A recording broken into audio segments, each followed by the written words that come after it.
Hello and welcome to the session on factors adversely affecting education of women.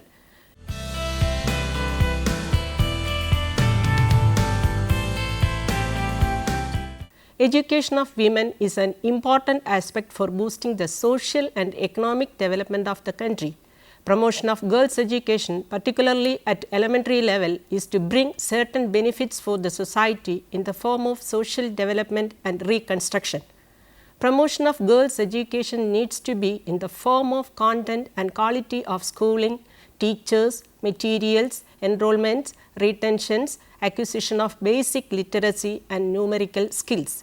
The purpose behind it was to bring social development across variety of sectors, increasing economic productivity, political participation, health and sanitation, delayed marriage and making effective investment for future generation. Though there are many other possible ways and methods to achieve this national goal, education of girls is an effective way which has simultaneous impact on all aspects. Promoting girls' education has been a priority in India for over a century, but discrepancies still persist in learning opportunities. Significantly, India is the second largest educational system in the world after China, with a total enrollment of 114.6 million at primary level and 41.3 million at upper primary levels, out of which 47.52 million and 18.72 million are girls at primary and upper primary levels respectively. As per the Constitutional Amendment Act 2002, elementary education is a fundamental right of all the children in the age group of 6 to 14 years. As one of the major goals of SSA is to promote social justice, all gender and social category gaps were removed at primary level by 2007 and at elementary level by 2010. Still, universalization of elementary education in its totality is an elusive goal. Even now, the education of girls is lagging behind than boys at all levels of school education. This is a fact we can't ignore, that their enrollment rate is low and dropout rate is higher than boys at all levels of education. Many girls leave schools even without completing elementary education. Education in public schools for rural poor girls and women is largely limited to acquiring literacy and numeracy. The second category of superior schools, mostly in urban areas, is not within the reach of the poor. Only limited learning opportunities in rural public schools are left for girls from poor and deprived families. The focus on access has brought many girls into school, but assuring quality remains an ever debated issue. Deprived children, including large numbers of girls, are offered a quality compromised free education through what is formally known as transitional school. Competing and consecutive political ideologies have all resulted in more education and progress towards education for all (EFA), but of low quality, where the poor and deprived, particularly girls, suffer the most. There are many socio-cultural, economic and educational barriers which hinder their participation in education. Some of these barriers are discussed below.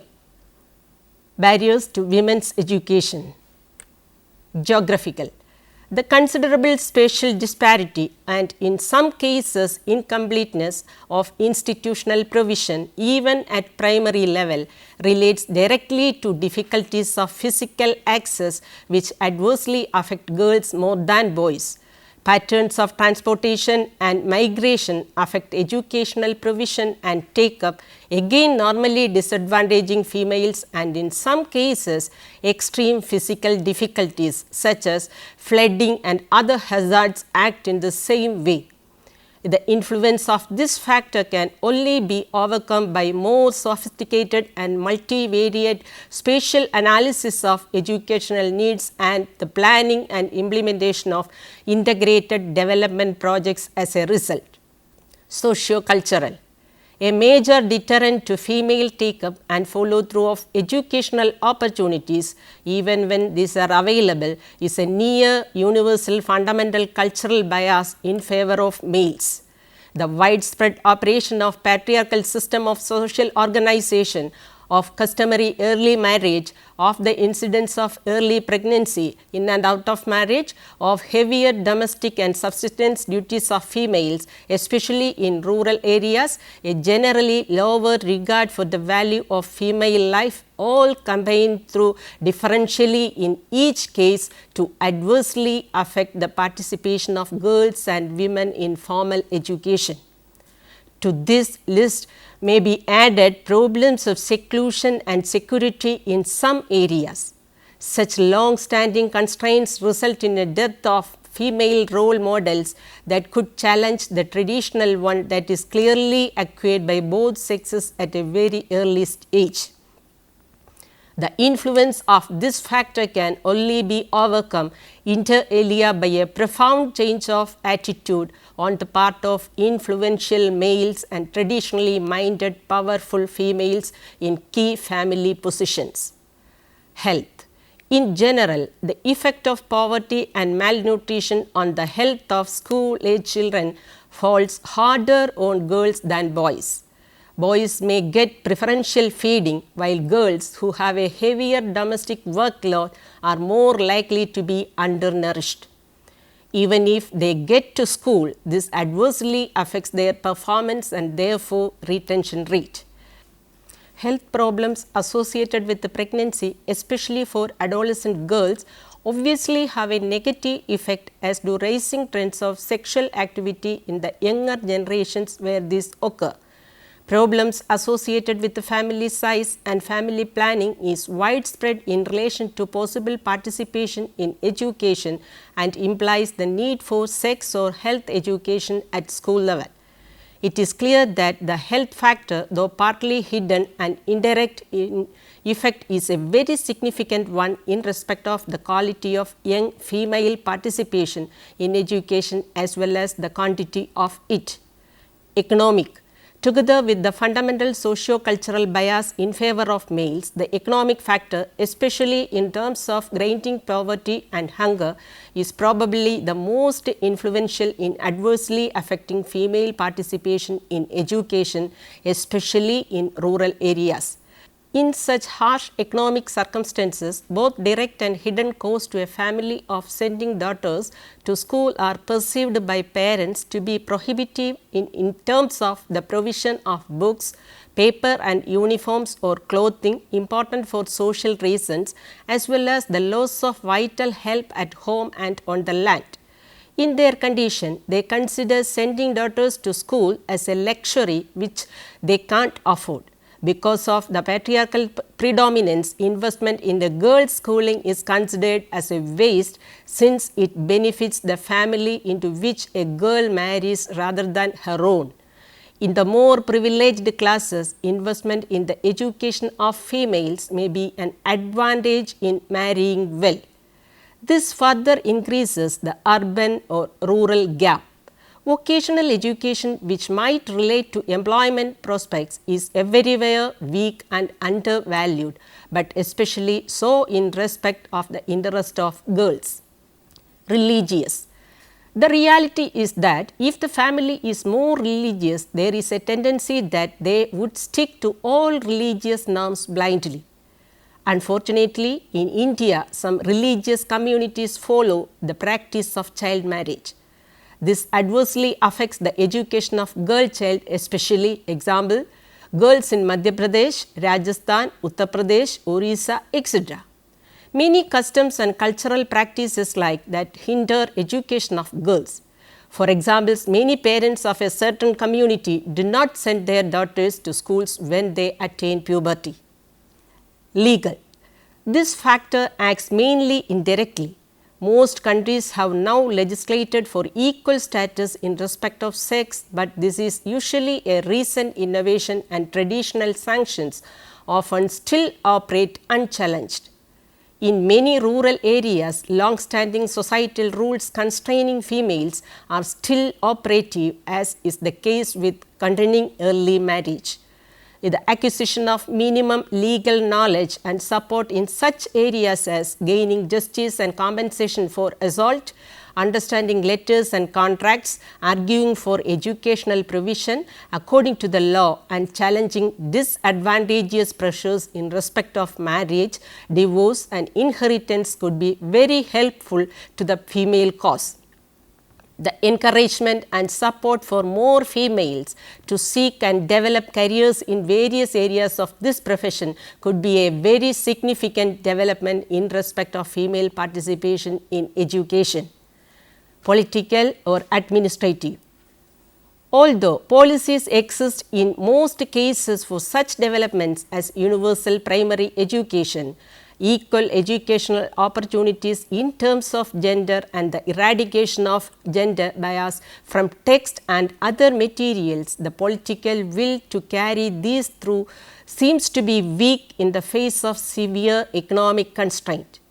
The creation of ministries or Bureau of Women's Affairs appears to be counterproductive, and the poor quality of local administrative or advisory staff and resources renders such government initiatives as do occur relatively ineffective.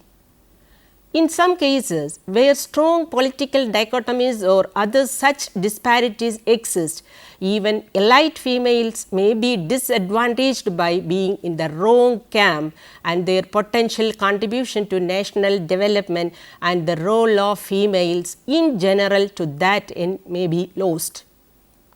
Language policies can adversely affect female participation in that where vernaculars have no status and schooling is either absent or very poor, women and girls remain trapped.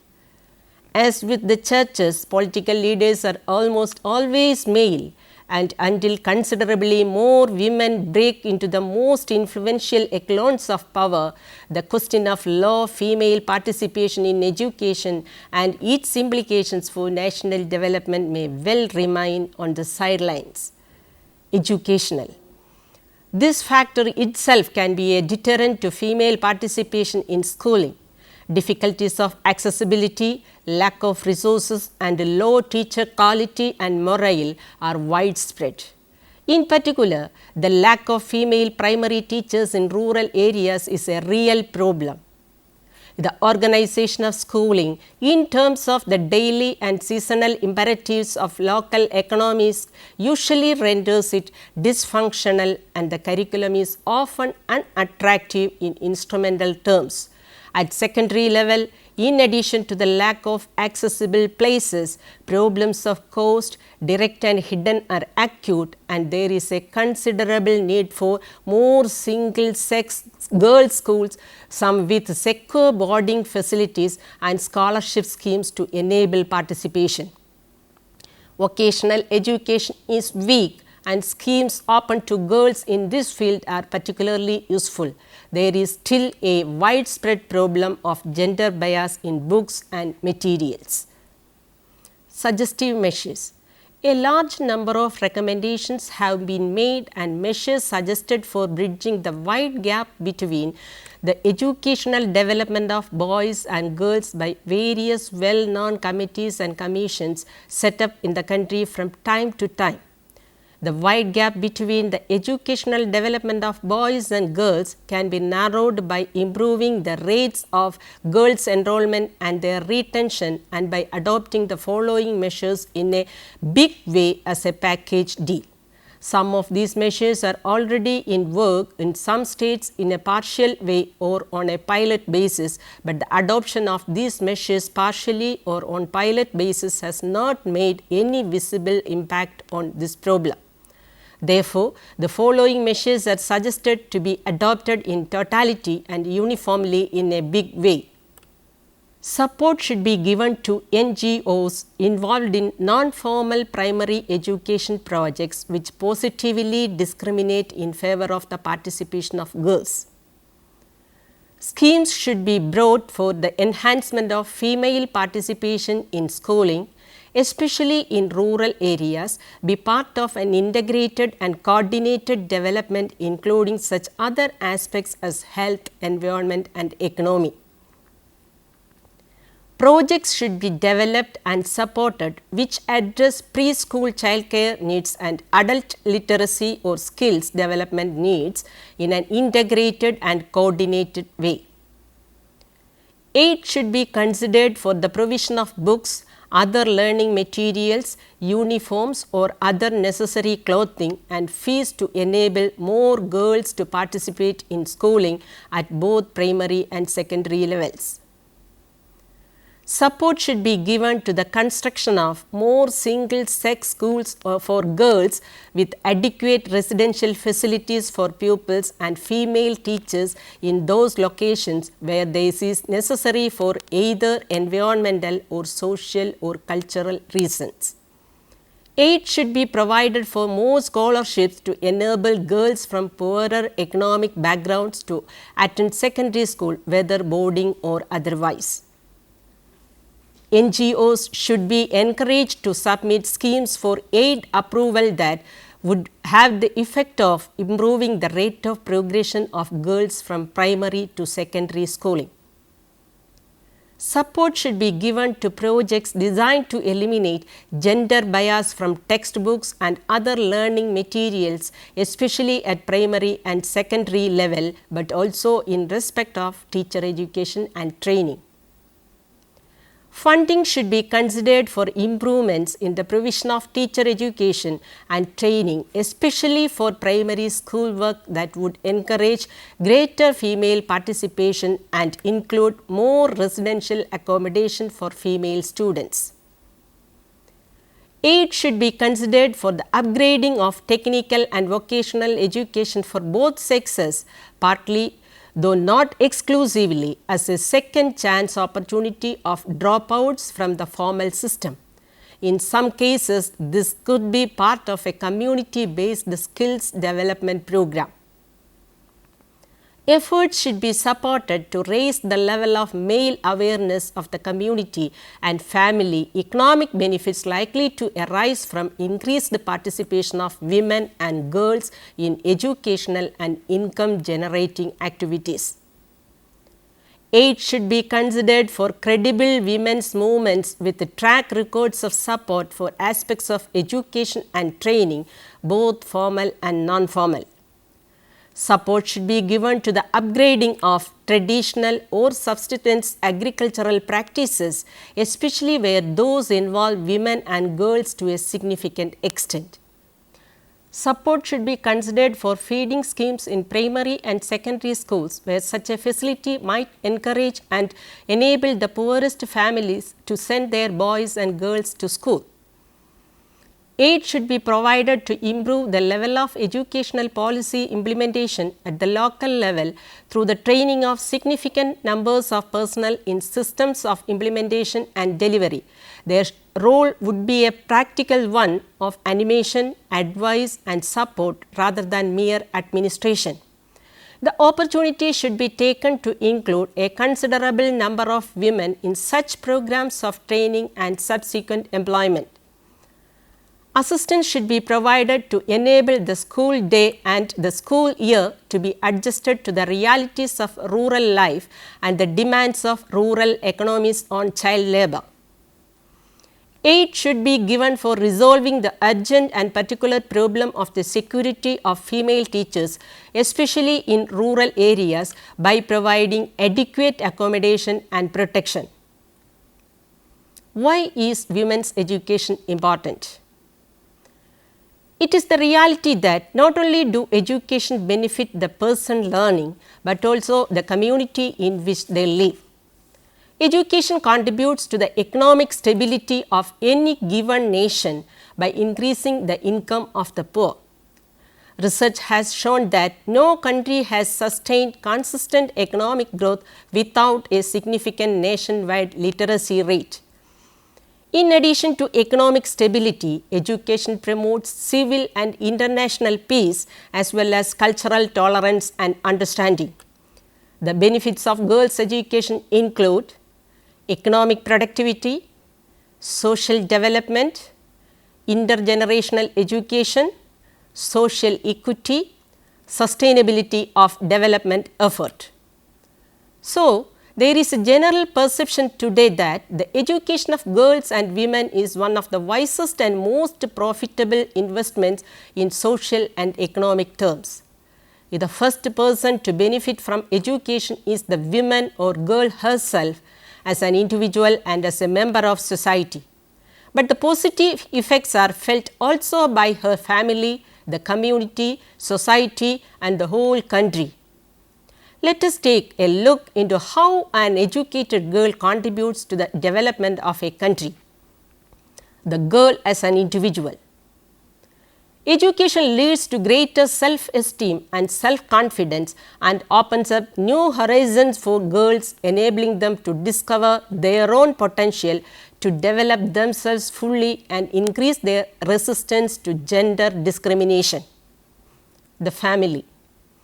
Education helps girls and women to have a positive impact on their families, better childcare, vaccination, schooling, etc., better nutrition, decrease in child mortality, better communication with the children and other family members. When women's education is combined with an improvement in their status, they account for over 50% of the reduction of child malnutrition. An educated woman is better equipped to increase family income and resolve family problems satisfactorily. Her family's well-being thus gets a big boost. The community and society. Education heightens women's awareness of the important role they can play in the community and society to find solutions to problems that impede development and social stability. Survival rates, schooling and community productivity increase as a result of women's education with a corresponding decrease in mother and infant mortality rates. The community and society thus become more prosperous. The nation. With the awareness of her role as citizen, an educated woman can play a more dynamic role in addressing the economic challenges faced by her country in the areas of agricultural production, food self-sufficiency, the fight against environmental degradation, the use and conservation of water and energy. Women's education alone is obviously not enough to solve the country's problems, but it remains an essential factor in any development activity. Let me summarize the session. This particular unit discusses the issues adversely affecting women's education in India. The first module is an introduction which mentions about the present situation of women's education in India. It is the second module which elaborately describes all the factors which adversely affecting the women's education. And the third module puts some recommendations to overcome the discussed barriers to women's education. Finally, the fourth module gives stress to the point that why women's education is so important. The module brings out the many reasons for giving women proper education and makes clear that why it is so essential. Now, you can try to attempt the following questions. What is meant by economic barrier to women's education? How health becomes a barrier to the participation of women in education? What are the benefits of women's education in general? How an educated woman contributes to a nation as a citizen? Write an essay on the factors adversely affecting the women's education. Explain some of the suggestions for overcoming the barriers. Now, you can refer the books for further reading. Women's Education in Developing Countries, Barriers, Benefits and Policies by Elizabeth M., King M. and Annie H. 1988, World Bank Publications. School Education in Rural India by Prakash V. 1993, Mittal Publications, New Delhi.